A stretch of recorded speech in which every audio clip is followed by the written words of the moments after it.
প্রিয় শিক্ষার্থীরা, আশা করি তোমরা ভালো আছো। যে যেখানে আছো সুস্থ আছো, নিরাপদে আছো ও নিয়মিত স্বাস্থ্যবিধি মেনে চলছো। সমাজবিজ্ঞান দ্বিতীয় পত্র অনলাইন ক্লাসে তোমাদের সকলকে আবারও অনেক অনেক শুভেচ্ছা ও অভিনন্দন জানাচ্ছি। আজকে আমি উর্মিলা গুড়িয়া, প্রভাষক, সমাজবিজ্ঞান, চিত্রা মহিলা ডিগ্রি কলেজ, তেরোখাদা, খুলনা। আজকের ক্লাসে আলোচ্য বিষয় সমাজবিজ্ঞান দ্বিতীয় পত্রের দ্বিতীয় অধ্যায়ের বাংলাদেশের সাংস্কৃতিক ব্যবধানের প্রকৃতি। প্রথমে আমরা আসব সাংস্কৃতিক ব্যবধান কী বা কাকে বলে। আমেরিকান সমাজবিজ্ঞানী ওয়াকবার্ন তার সোশ্যাল চেঞ্জ নামক গ্রন্থে সংস্কৃতির ব্যবধান তথ্যটি প্রদান করেন। সাংস্কৃতিক ব্যবধান তথ্যটি মূল কথা হচ্ছে বিজ্ঞান ও প্রযুক্তির ব্যাপক উন্নতির ফলে বস্তুগত সংস্কৃতি দ্রুত গতিতে পরিবর্তিত হচ্ছে, যার সঙ্গে অবস্তুগত সংস্কৃতি খাপ খাইয়ে বা তাল মিলিয়ে ওই একই গতিতে এগিয়ে চলতে পারছে না, ফলে সৃষ্টি হচ্ছে সাংস্কৃতিক ব্যবধান। তাহলে সাংস্কৃতিক ব্যবধানটা কি? সাংস্কৃতিক ব্যবধান হচ্ছে বিজ্ঞান ও প্রযুক্তির ব্যাপক উন্নতির ফলে বস্তুগত সংস্কৃতি দ্রুত গতিতে পরিবর্তিত হচ্ছে, যার সঙ্গে অবস্তুগত সংস্কৃতি খাপ খাইয়ে বা তাল মিলিয়ে ওই একই গতিতে এগিয়ে চলতে পারছে না, ফলে সৃষ্টি হচ্ছে সাংস্কৃতিক ব্যবধান।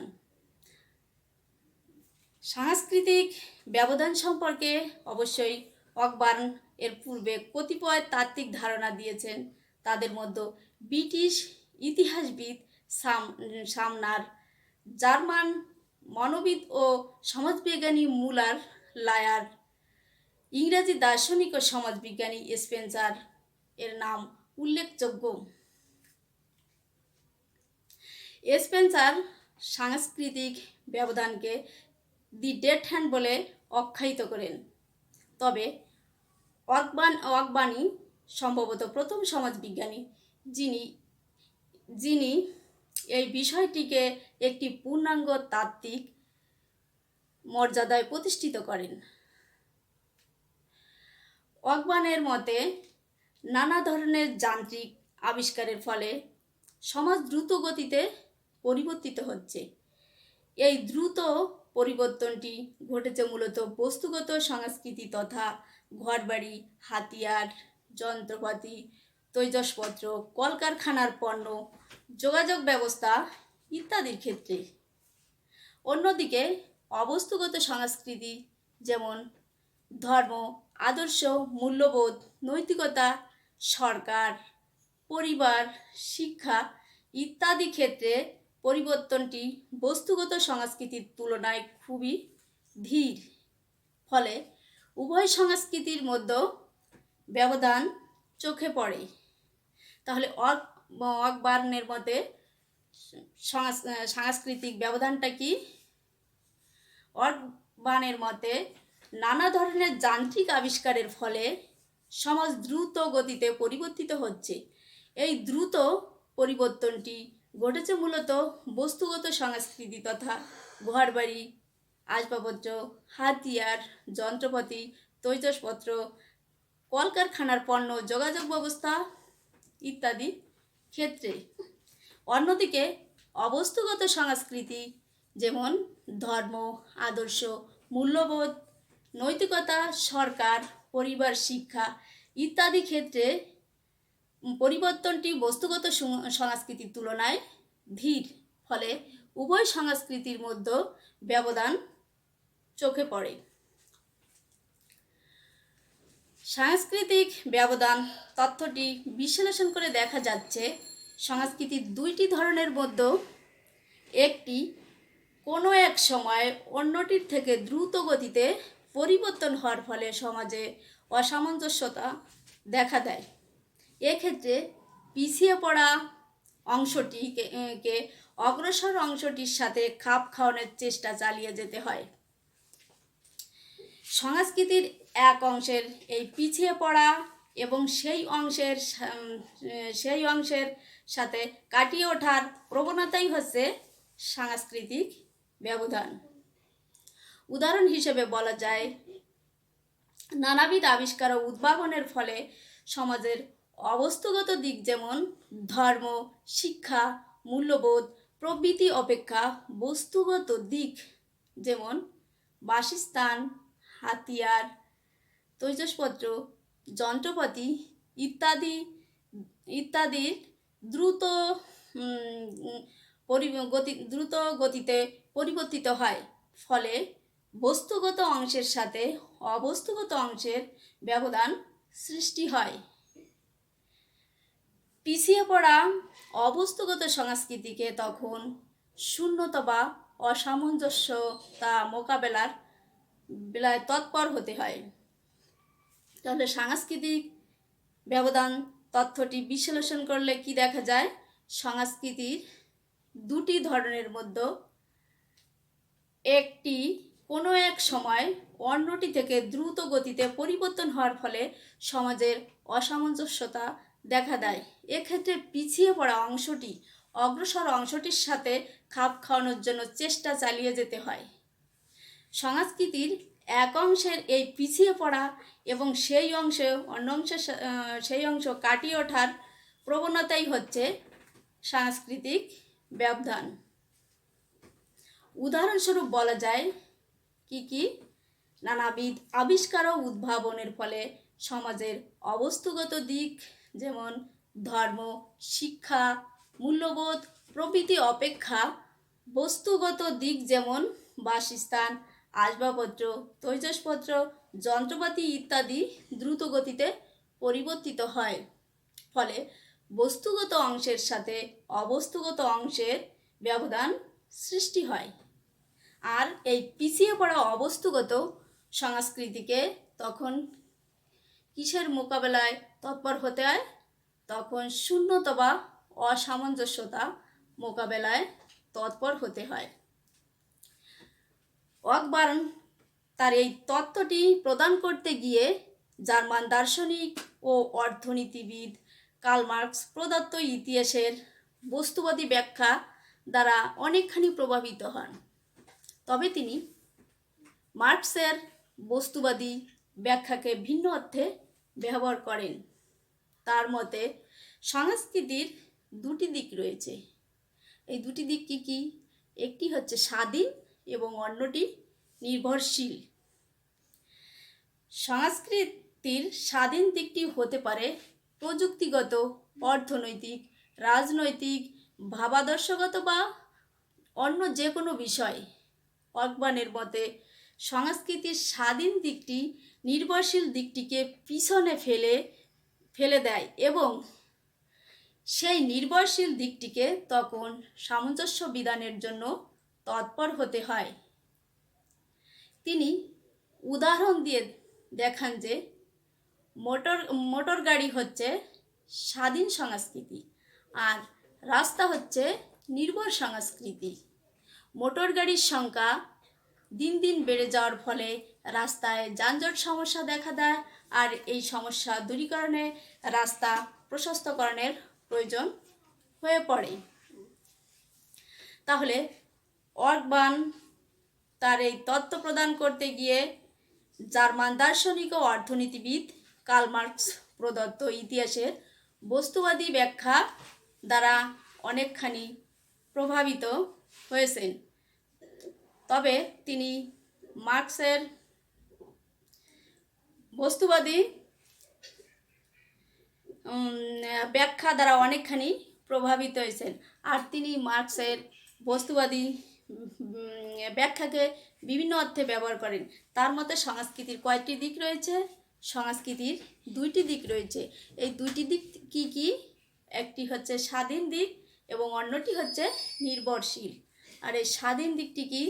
স্বাধীন দিকটি হতে পারে প্রযুক্তিগত, অর্থনৈতিক, রাজনৈতিক, ভাবাদর্শগত বা অন্য যে কোনো বিষয়। আর অকবার্নের মতে স্বাধীন দিকটি নির্ভরশীল দিকটিকে পিছনে ফেলে দেয় এবং সেই নির্ভরশীল দিকটিকে তখন সামঞ্জস্য বিধানের জন্য কি হতে হয়? তৎপর হতে হয়। তিনি উদাহরণ হিসেবে কি দেখিয়েছেন? তিনি উদাহরণ হিসেবে দেখিয়েছেন যে মোটর গাড়ি হচ্ছে স্বাধীন সংস্কৃতির, আর রাস্তা হচ্ছে নির্ভরশীল সংস্কৃতি। আর এই মোটর গাড়ির সংখ্যা দিন দিন বেড়ে যাওয়ার ফলে রাস্তায় বিভিন্ন ধরনের যানজট সমস্যা দেখা দেয়। আর এই সমস্যা দূর করার জন্য কিসের প্রয়োজন হয়? রাস্তা প্রশস্তকরণের প্রয়োজন বা প্রয়োজনীয় হয়ে পড়ে। তেমনিভাবে বিজ্ঞানের সঙ্গে ধর্ম, শিক্ষার সঙ্গে পরিবার, শিল্পায়নের সঙ্গে শিক্ষা, নগরায়নের সঙ্গে গ্রামকে সামঞ্জস্য বিধান করতে হয়। সংস্কৃতির এক অংশের সঙ্গে অপর অংশের এই অসামঞ্জস্যতা যখন একটি অংশের মধ্যে চাপের সৃষ্টি করে তাকেই সাংস্কৃতিক ব্যবধান বলা হয়। সাংস্কৃতিক ব্যবধান চিহ্নিত করার জন্য বেশ কিছু উপায় রয়েছে। এই উপায়গুলো হচ্ছে সংস্কৃতির দুটি অংশ খুঁজে বের করা, ওই দুটি অংশের মধ্যে সামঞ্জস্য বিধানের প্রক্রিয়া উদ্ঘাটন করা, ওই দুটি অংশের মধ্যে এক অংশ অধিক হারে যেভাবে পরিবর্তিত হয়েছে তা উদ্ঘাটন করা, ওই দুটি অংশের একাংশের অধিক হারে পরিবর্তন হওয়ার ফলে দুটি অংশের মধ্যে পূর্বের সামঞ্জস্যের বদলে যে অসামঞ্জস্যতা সৃষ্টি হয়েছে তা উদ্ঘাটন করা। তাহলে সাংস্কৃতিক ব্যবধান চিহ্নিত করার জন্য যে উপায়গুলো রয়েছে, এই উপায়গুলো কি কি? দুটি অংশ খুঁজে বের করা, ওই দুটি অংশের মধ্যে সামঞ্জস্য বিধান প্রক্রিয়া উদ্ঘাটন করা, ওই দুটি অংশের মধ্যে এক অংশ অধিক হারে যেভাবে পরিবর্তিত হয়েছে তা উদ্ঘাটন করা, ওই দুটি অংশের একাংশের অধিক হারে পরিবর্তিত হবার ফলে দুটি অংশের মধ্যে পূর্বের সামঞ্জস্যের বদলে যে অসামঞ্জস্যতার সৃষ্টি হয়েছে তা উদ্ঘাটন করা। ওয়াকবার্ন সমাজের সংস্কৃতির উপর প্রযুক্তির পরিবর্তনের প্রভাব সম্পর্কে আলোকপাত করেছেন। যেহেতু বস্তুগত সংস্কৃতি অবস্তুগত সংস্কৃতির চেয়ে দ্রুত পরিবর্তিত হয়, সেহেতু পিছিয়ে পড়া অবস্তুগত সংস্কৃতি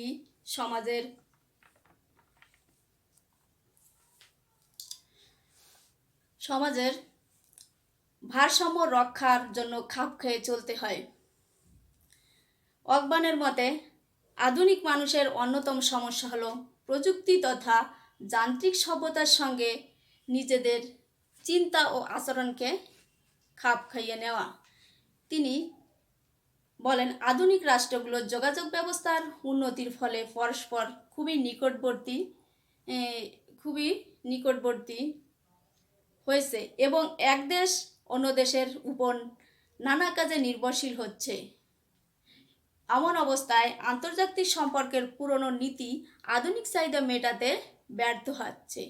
ঠিক তেমনি কারখানায় কাজের ধরন পরিবর্তিত হয়েছে, অথচ শ্রমের আইনে আসছে না তেমন কোনো পরিবর্তন। এভাবেই সাংস্কৃতিক ব্যবধানের অনেক উপাদান বা অনেক উদাহরণ দেওয়া যেতে পারে। তাহলে ওয়াকবার্ন সমাজের সংস্কৃতির উপর প্রযুক্তি পরিবর্তনের প্রভাব সম্পর্কে আলোকপাত করেছেন। এগুলো কি কি? যেহেতু বস্তুগত সংস্কৃতি অবস্তুগত সংস্কৃতির চেয়ে দ্রুত পরিবর্তিত হয়, সেহেতু পিছিয়ে পড়া অবস্তুগত সংস্কৃতি সমাজের ভারসাম্য রক্ষার জন্য খাপ খেয়ে চলতে হয়। ওয়াকবার্নের মতে আধুনিক মানুষের অন্যতম সমস্যা হলো প্রযুক্তি তথা যান্ত্রিক সভ্যতার সঙ্গে নিজেদের চিন্তা ও আচরণকে খাপ খাইয়ে নেওয়া। তিনি বলেন, আধুনিক রাষ্ট্রগুলোর যোগাযোগ ব্যবস্থার উন্নতির ফলে পরস্পর খুবই নিকটবর্তী হয়েছে এবং এক দেশের উপর অন্য দেশ নির্ভরশীল হয়ে পড়ছে বা হচ্ছে। এমতো অবস্থায় আন্তর্জাতিক সম্পর্কের পুরনো নীতি আধুনিক চাহিদা মেটাতে কি হচ্ছে, ব্যর্থ হচ্ছে। ঠিক তেমনিভাবে কারখানার কাজের ধরন পরিবর্তিত হয়েছে, অথচ শ্রমের আইনে আসছে না তেমন কোনো পরিবর্তন। সাংস্কৃতিক ব্যবধানের অনেক উদাহরণ দেওয়া যেতে পারে। এই উদাহরণগুলো হচ্ছে কৃষি,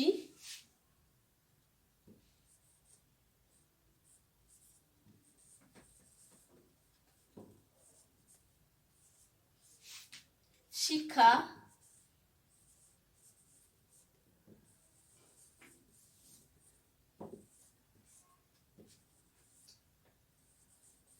তথ্য প্রযুক্তি,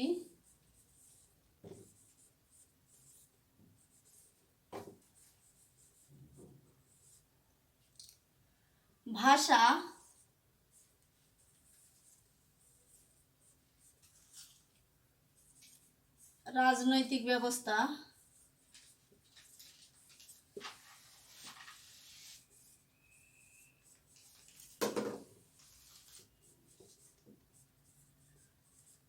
রাজনৈতিক ব্যবস্থা,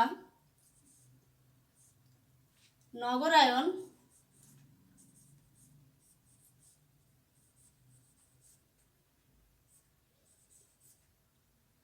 শিল্পায়ন।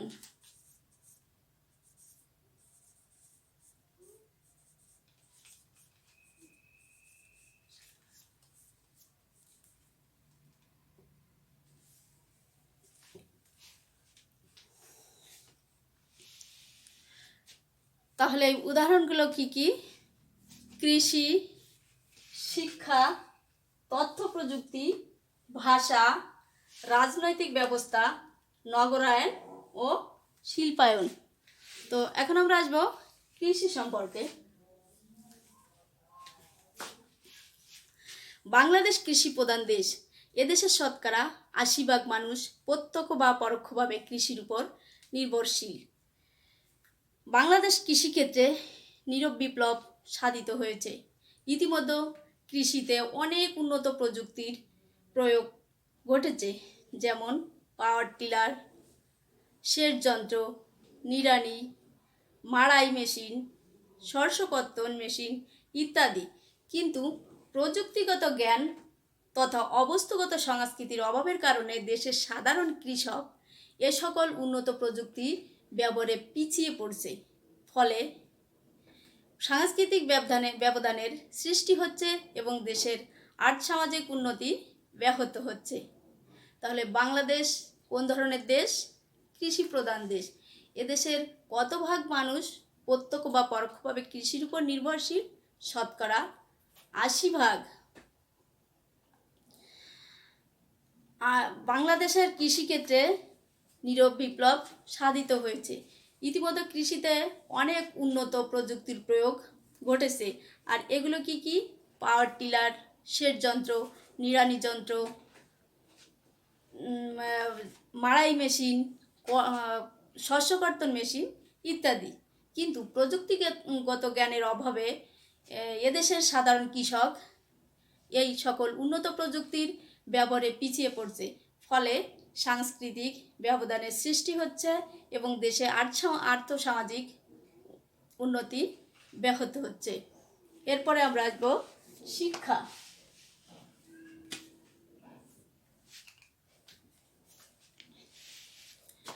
শিক্ষাই জাতির মেরুদণ্ড। পৃথিবীর সেই জাতি বা জনগোষ্ঠী উন্নত যারা শিক্ষা দীক্ষায় বেশি অগ্রসর। উন্নত বিশ্ব আজ প্রভূত উন্নতি সাধন করেছে শিক্ষাক্ষেত্রে। ওইসব দেশের উন্নত উপকরণের কারণে শিক্ষা পদ্ধতি অনেক সহজ হয়েছে। পক্ষান্তরে বাংলাদেশে উন্নত উপকরণ কিছু থাকলেও তা ব্যবহার করার উপযোগী জ্ঞান বা জনবল নেই। ফলে উন্নত শিক্ষা পদ্ধতির মাধ্যমে শিক্ষাদান করা সম্ভব নয়। ফলে এক ধরনের সাংস্কৃতিক ব্যবধানের সৃষ্টি হচ্ছে। তাহলে শিক্ষাটা কি? শিক্ষা জাতির মেরুদণ্ড। আর পৃথিবীর সেই জাতি বা গোষ্ঠী উন্নত যারা শিক্ষা দীক্ষায় বেশি অগ্রসর। উন্নত বিশ্ব আজ প্রভূত উন্নতি সাধন করেছে শিক্ষাক্ষেত্রে। ওই সব দেশে উন্নত উপকরণের সাহায্যে শিক্ষা পদ্ধতি অনেক সহজ হয়েছে, কিন্তু বাংলাদেশে এইসব উপকরণ থাকলেও তা ব্যবহার করার উপযোগী জ্ঞান বা জনবলের অভাব রয়েছে। ফলে উন্নত শিক্ষা পদ্ধতির মাধ্যমে শিক্ষাদান করা সম্ভব নয়। এর ফলে কি সৃষ্টি হচ্ছে? এক ধরনের সাংস্কৃতিক ব্যবধানের সৃষ্টি হচ্ছে। এরপরে আমরা আসব তথ্য প্রযুক্তি সম্পর্কে। বর্তমান যুগ তথ্য প্রযুক্তির যুগ। আর তথ্য আদান প্রদানের কৌশলই হচ্ছে তথ্য প্রযুক্তি।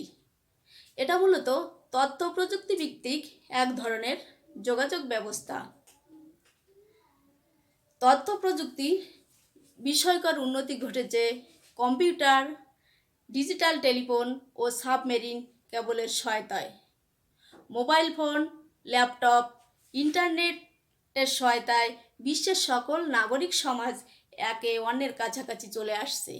তবে প্রযুক্তিগত অগ্রগতির দৌড়ে বাংলাদেশ অনেক পিছিয়ে। বর্তমানে দেশের 90% বাড়িতেই নেই কম্পিউটার এবং 75% বেশি নাগরিক কম্পিউটারের ব্যবহার জানে না। অথচ সমাজের প্রায় সব সেক্টরেই কম্পিউটারের বহুল ব্যবহার আমাদের চোখে পড়ে। ফলে বস্তুগত ও অবস্তুগত সংস্কৃতির মধ্যে একটা বড় ব্যবধান লক্ষ্য করা যাচ্ছে, যা উন্নয়নের পথে বাধা তৈরি হচ্ছে। তাহলে তথ্য প্রযুক্তির বর্তমান যুগটা কি যুগ? তথ্য প্রযুক্তির যুগ। আর এই তথ্য প্রযুক্তি কাকে বলে?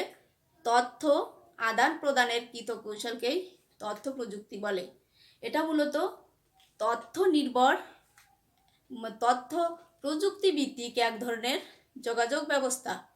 আর এই তথ্য প্রযুক্তির ব্যাপক উন্নতি ঘটেছে কিসে কিসে? কম্পিউটার, ডিজিটাল টেলিফোন ও সাবমেরিন কেবলের সহায়তায়। আর মোবাইল ফোন, ল্যাপটপ, ইন্টারনেটের মাধ্যমে বিশ্বের সকল নাগরিক সমাজ কী করছে? একে অপরের কাছাকাছি চলে আসছে। আর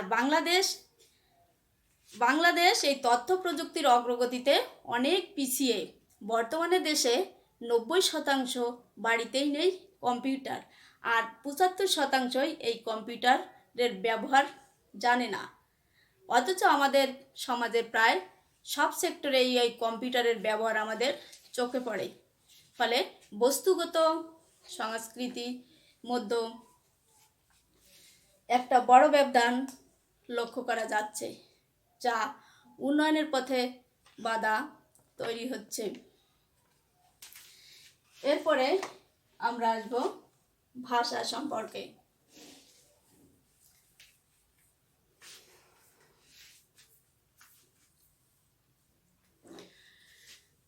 মানুষের মধ্যে ভাব বিনিময়ের অন্যতম মাধ্যম হচ্ছে ভাষা। ভাষাকে উন্নয়নের একটি সূচক হিসেবে চিহ্নিত করা হয়। পৃথিবীতে সেই জাতি উন্নত যে জাতি তার ভাষাকে উন্নত করতে পেরেছে। এদিক থেকে বাংলাদেশ পিছিয়ে থাকলেও ইদানিং বাংলা ভাষাকে আন্তর্জাতিক মর্যাদা দানের বিষয়ে সরকার এগিয়ে এসেছে। তবে উন্নত দেশের মতো ভাষা চর্চার অভ্যাস এখানে নেই। ফলে ভাষার ক্ষেত্রে ও সাংস্কৃতিক ব্যবধান চোখে পড়ে। দেশের অনেকেই বাংলা ভাষার পাশাপাশি ইংরেজি ব্যবহার করতে সক্ষম। ফলে আন্তর্জাতিক যোগাযোগ অনেকটাই ব্যাহত হয়। তাহলে মানুষের মধ্যে ভাব বিনিময়ের অন্যতম মাধ্যম কি? মানুষের মধ্যে ভাব বিনিময়ের অন্যতম মাধ্যম হচ্ছে ভাষা। আর ভাষাকে কিসের সূচক হিসেবে চিহ্নিত করা হয়? উন্নয়নের একটি সূচক হিসেবে চিহ্নিত করা হয়। পৃথিবীতে কোন জাতি উন্নত? সেই জাতি উন্নত যে জাতি তার ভাষাকে উন্নত করতে পেরেছে। আর এদিক থেকে বাংলাদেশ পিছিয়ে থাকলে ইদানিং বাংলা ভাষাকে আন্তর্জাতিক মর্যাদা দানের বিষয়ে সরকার এগিয়ে এসেছে, তবে উন্নত দেশের মতো এখানে ভাষা চর্চার অভ্যাস নেই। ফলে ভাষার ক্ষেত্রে সাংস্কৃতিক ব্যবধান চোখে পড়ে।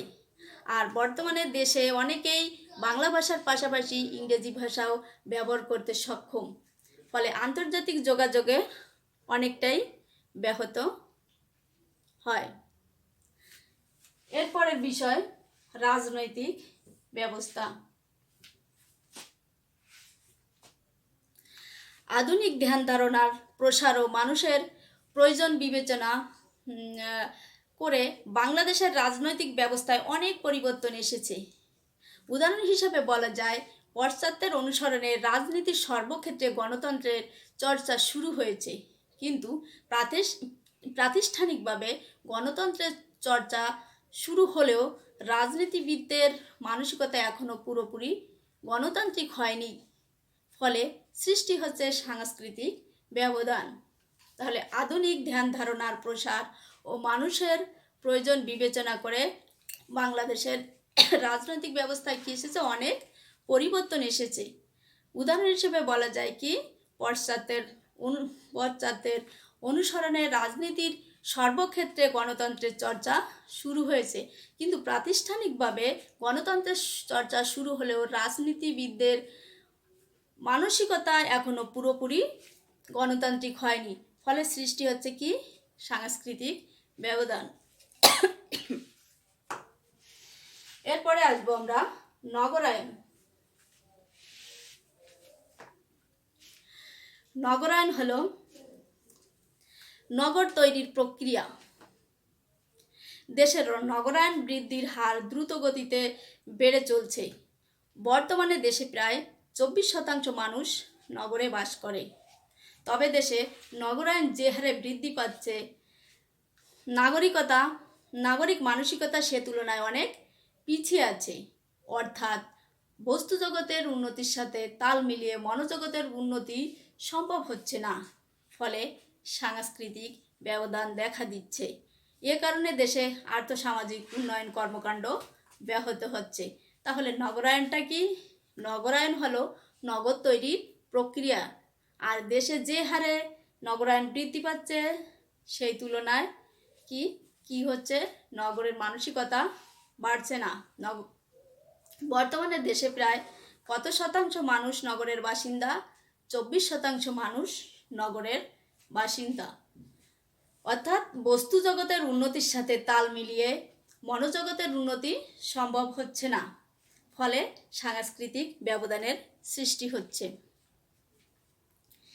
এরপরে আসবো আমরা শিল্পায়ন সম্পর্কে।